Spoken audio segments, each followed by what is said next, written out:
I was adopted when I was 8 years old by Joe and Regina. My biological parents passed away in a tragic accident, and my adoptive parents were best friends with them, so they adopted me. At the time, I thought it was the best thing that had ever happened to me. Before that, I had been going around foster homes. I never got to stay at one place for too long. The idea of finally having a family made me so happy. For the first few years, things were good. Joe and Regina treated me like their own child, and I believed they loved me. When I was 10, Regina got pregnant. I was excited. I was going to be a big sister, and I thought it would make our family even better. But everything changed once Tate was born. Joe and Regina became completely focused on him.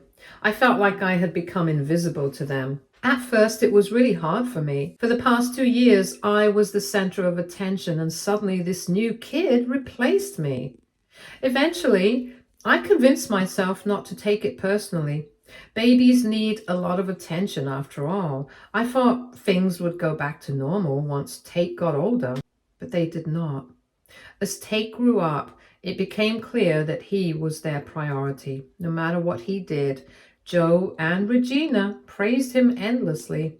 Meanwhile, I could do something amazing and it would not even get a reaction.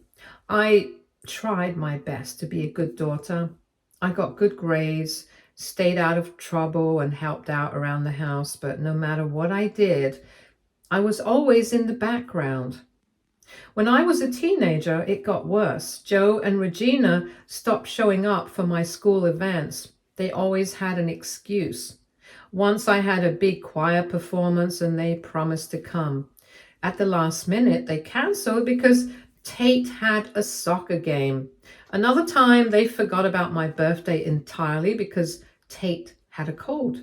It was little things like that, over and over, that made me realize I did not matter to them the way Tate did. By the time I was 18, I had given up trying to be close to them.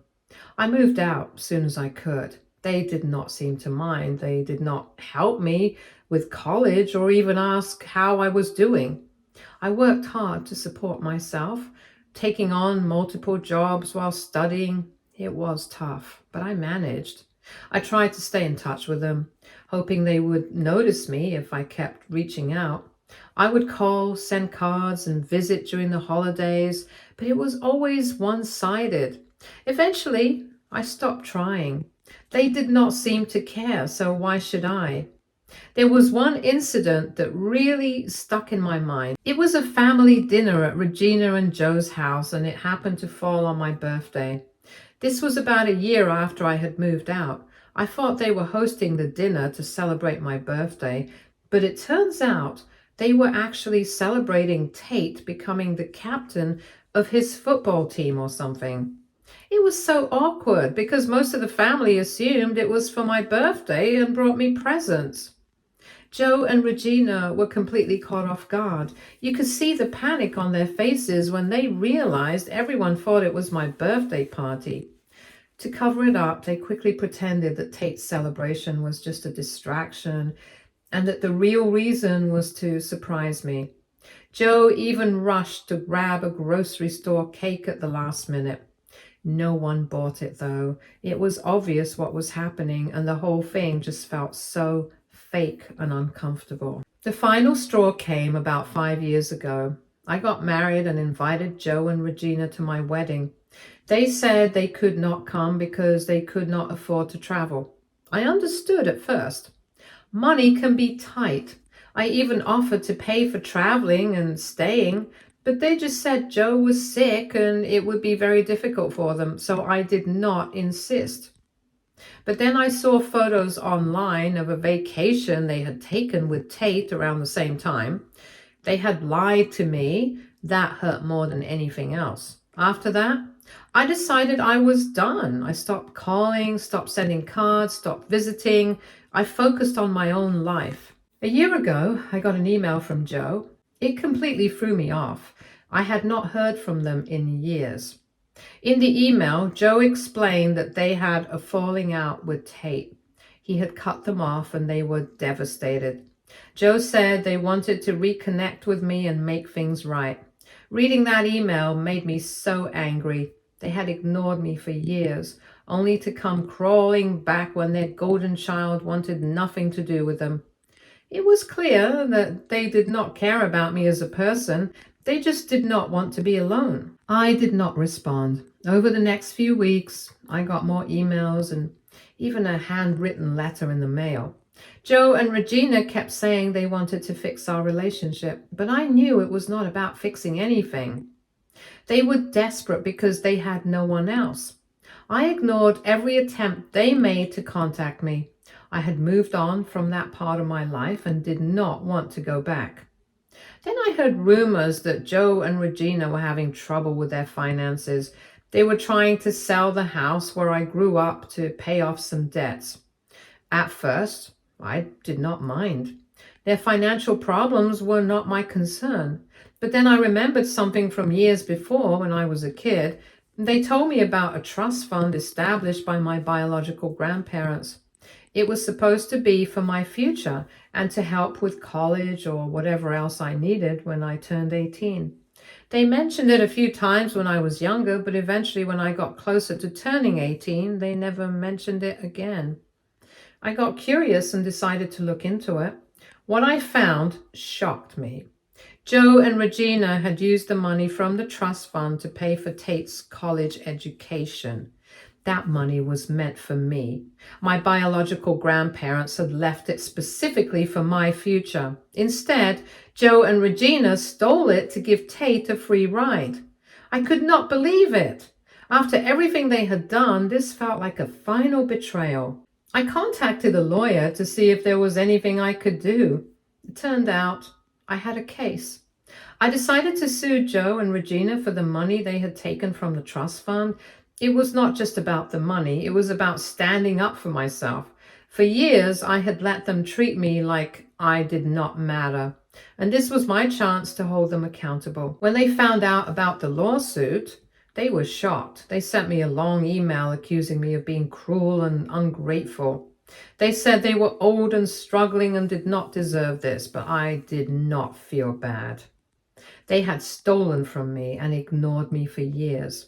They were finally facing the consequences of their actions. The day I served them with the lawsuit was surreal. I had not seen them in years, and there I was, standing on their doorstep with legal papers in hand. They looked older and frailer than I remembered, but I did not feel any sympathy. They tried to talk to me, but I just handed them the papers and walked away. I was not interested in hearing their excuses. Now, as the court date approaches, I have been thinking a lot about everything that led to this point. Part of me feels guilty. Joe and Regina are old and clearly in a tough spot. But another part of me knows this isn't my fault. They made their choices. They prioritized Tate over me for decades. They stole money that was meant for my future, and now they are dealing with the fallout of their actions. I have talked to a few people about this, and opinions are mixed. Some think I am justified in suing them. Others think I should let it go because they're old and struggling, but I cannot let it go. This isn't just about the money, it's about standing up for myself and showing them that their actions have consequences. So AITA for suing my adoptive parents after they ignored me for years and stole money meant for my future? Update 1. A few days after the news of my lawsuit broke, I received an unexpected email from Tate. Growing up, Tate and I weren't particularly close. He was 10 years younger than me, and while I do not think he meant to, I often blamed him for the growing distance between me and our parents. Before Tate was born, things were okay between me, Joe, and Regina. But once he came along, it felt like everything changed. They became completely focused on him, and I felt left behind. Over time, I started to feel invisible in my own family. I was not upset with Tate. It was not his fault. But he was a constant reminder that everything had shifted in my family dynamics. So when I saw Tate's name in my inbox, I was surprised. He had found my work email and reached out, asking if I would be willing to meet him. His message was short and vague. He did not say much about what he wanted to talk about, but he included his phone number and said I could call him if I was interested in meeting up. I had no idea what he wanted, but after thinking about it for a few days, I decided to give him a call. We had not seen or spoken to each other in almost 7 years, so part of me was curious to hear what he had to say. We set up a time to meet, and when I finally saw him, it was a little awkward. Tate had changed a lot over the years. It was a little awkward at first. I do not think we have ever had a conversation. The years we spent in the same house were just me trying to please Joe and Regina, and he was a child, so he was busy in his own world. I moved out when he was just 8. That was 17 years ago. We only met twice after that, and even then, we never spoke to each other. The conversation did not exactly go how I expected. Tate told me that he had cut off both Joe and Regina, and he explained that he had no contact with them anymore, and I could not help but feel shocked. Tate told me that he had been in a long-term relationship for nearly 9 years. Recently, his girlfriend became pregnant and he was over the moon because he was going to be a father. However, things did not go as planned for Regina. She disliked the idea of someone stealing her son's attention. Regina initially thought it was a casual relationship, but when it became clear that Tate was serious about his girlfriend and that they were planning to start a family, she became more and more upset. She began spreading hateful remarks about Tate's girlfriend, claiming she was attempting to trap Tate with a baby. The situation grew even worse when Tate and his girlfriend planned a small gender reveal party. They were going to cut a cake and announce the baby's gender in a fun, intimate way, but before they could even get the chance to do it, Regina intervened. She pushed Tate and his girlfriend aside and announced the baby's gender herself. The worst part was that Regina was not even supposed to know the gender. She had managed to find out through some other means. It was a huge blow to Tate and his girlfriend, but they tried to brush it off.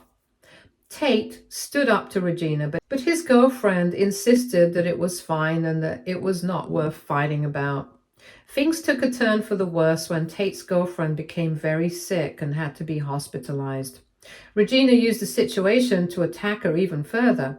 She spread rumors telling people that Tate's girlfriend was just pretending to be sick to get sympathy, making Tate feel guilty. This was the last straw for him.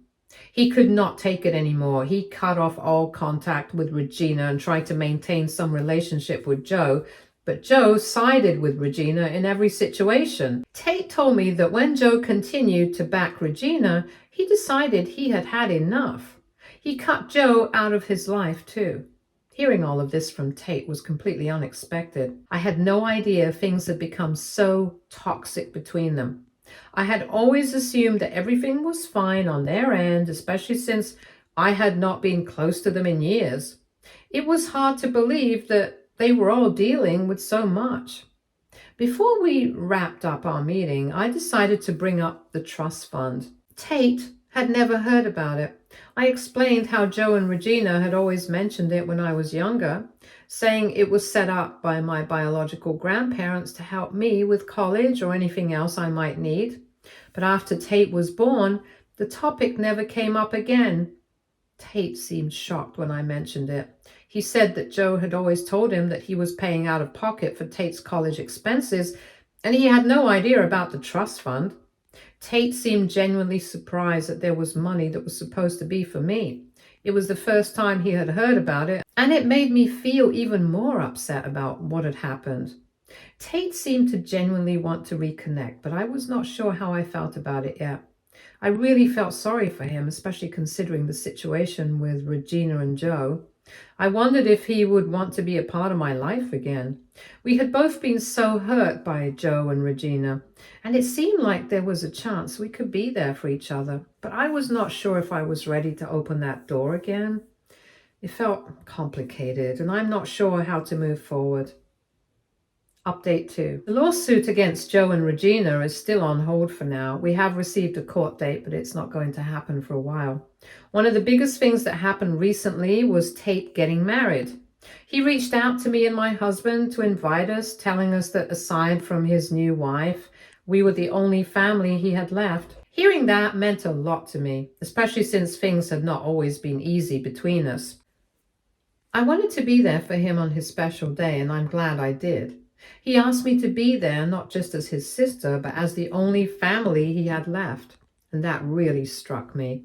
After everything that had happened between us and everything I had been through with Joe and Regina, I was not sure if I would ever get another chance to connect with Tate, so I did not want to miss it. I'm really glad I did not. The wedding itself was beautiful. Tate's bride was absolutely stunning, and the ceremony went off without a hitch. You could see how happy they were together, and it was honestly heartwarming to see Tate so content. It felt like he was finally building his own life, independent of the chaos that had followed him throughout his childhood. For the first time, I saw him as a grown man, and it was a little sad to realize how much time had passed. I was proud of him for getting to this point in his life. Everything was going smoothly until the reception, and that's when things took a turn I had not been prepared for. When we arrived, we were told that all guests needed to show their virtual invitations before they could enter. Security was tight, and I figured it was just precautionary, but as the reception went on, I began to notice some strange behavior. About an hour into the festivities, there was a commotion near the entrance. My husband and I exchanged a glance before I decided to go check things out. As I walked towards the gate, I saw her, Regina, standing there in her wedding dress, shouting at the security guards. I could not believe my eyes. She was demanding to be let in, saying it was her son's wedding and she had a right to be there. She said it was the most important day for Tate and her, and not letting her in was equivalent to committing a crime. It was one of the most awkward moments I have had in a long time. But what came next was even worse. As soon as she saw me, her whole demeanor changed. Her face twisted in anger and she started saying terrible things. The words she used were hurtful, but honestly, after everything I had heard from Tate about her, I was not surprised. Regina was always toxic, and nothing she did could really shock me anymore. She started shouting that if this useless burden could be allowed in, how could they stop her from coming in? Her words stung, but I had become numb to Regina's cruel comments over the years. I had learned long ago that nothing she said should have any power over me. My husband was by my side, but before I could react, Tate appeared. He walked up to Regina, and without even acknowledging her, he turned to the security guards and told them firmly to keep her out of the wedding. He even went as far as saying that if necessary, they should call the police. Tate was about to leave when Regina screamed at him, saying the exact same things she was saying to the security guards. Tate just said that it was the most important day in his life, and that was exactly why she cannot be there to ruin it. Her face fell when she heard that. It was clear that Tate was not going to let his mother ruin his special day. I was relieved. Then he grabbed my hand and he said all of us should go dance and have a few drinks, and he led me back into the reception hall. It was hard not to let it affect me, especially since I had just barely reconnected with Tate, but seeing him handle the situation so confidently made me feel like we were finally on the same page. I could tell he had really distanced himself from his parents, especially Regina, and I felt a sense of pride for him. He was standing up for himself and his new family, and it was something that must have taken a lot of courage. The next day, I received an email from Regina. It was filled with awful things about me and everything that happened. She had written a long message full of profanities, blaming me for everything that had gone wrong in her life. She accused me of being ungrateful for everything they had done for me, reminding me that they had taken me in when I had no one else. At first, I wanted to write back and argue with her to defend myself, But I knew better than to engage with someone like Regina. I simply reported the email and moved on, since I cannot deny that it hurt a little. The things she said were cruel, and even though I knew it was just her trying to manipulate me, it still felt like a punch to the gut. I have worked so hard to rebuild my life and find peace. And it is difficult not to be affected when people like Regina try to drag me back into the chaos. But I refuse to let her control me. After everything she's done, I will not give her the satisfaction of seeing me fall apart. I reported the email and moved on, focusing on the positive moments from the wedding and what was ahead. Spending more time with Tate lately has been good. It feels like we are finally building a real sibling bond. It is a little strange, but also comforting because he's the only family I have from my past. After all these years, we are getting to know each other again. It feels nice because even though we have been apart, he's the only link I have to my old life. I am happy to be part of his life, and for the first time in a long time, I do not feel as alone. We are starting fresh, and it feels good to not be so disconnected from my past anymore. It is a small step, but it feels nice to not be strangers. Update 3. It has been a while since I last updated, so there's a lot to catch up on. Last month, I found out I was pregnant. I told a few close friends, and somehow word got around. I did not plan for it to get to Regina and Joe, but of course it did. They sent me an email congratulating me, saying how happy they were for me and that I would be an amazing mother. They even threw in a few nice things, trying to sound all sweet and supportive, but honestly, I did not feel like responding, so I just ignored it. A few days later, they sent another email saying they deserved to see their grandchild, and I could not take that away from them. They acted like it was their right to be involved in my life and the baby's life. It was honestly a little much. I was already in a place where I did not want to have anything to do with them, so I just let it go. My lawyer had already told me not to entertain their messages, and I was more than happy to follow that advice. But they did not stop. They kept texting me, reaching out in different ways, all the way up until the court date for the lawsuit. It felt like they were trying to wear me down, hoping I would finally cave and let them back into my life. I could not let that happen. I knew I had to stay firm, even though part of me still felt this weird sense of guilt. I guess it is hard to completely let go of the idea of family, even when they have hurt you so much. Then the day of the court hearing came, and it was finally time to address everything that had been piling up for so long. The evidence was clear, and the truth was right in front of everybody. The judge had laid out everything: Regina and Joe's actions, the lies they told, how they used my trust fund money for Tate's college instead of saving it for me. Everything seemed to have come out in the open, and they could not get out of it. Their lawyer tried all sorts of tactics, trying to discredit the evidence or make it seem less serious, but in the end, it was all in vain. The court ruled in my favor, and they were ordered to pay me back the money they had stolen. It was a huge amount, and I could see the stress on their faces. I did not take any pleasure in it, but I knew it was the right thing. They had stolen from me for years, and now they had to face the consequences. As much as they were struggling financially, I could not just let them get away with it. The money was meant for my future, not for them to spend on whatever they wanted. What surprised me, though, was how Tate was involved in all of this. I did not expect him to stand up for me, but he really did. He spoke on my behalf in court and helped make sure the truth came out. I was honestly kind of shocked, but in a good way. Tate was not the same person I remembered from when we were younger.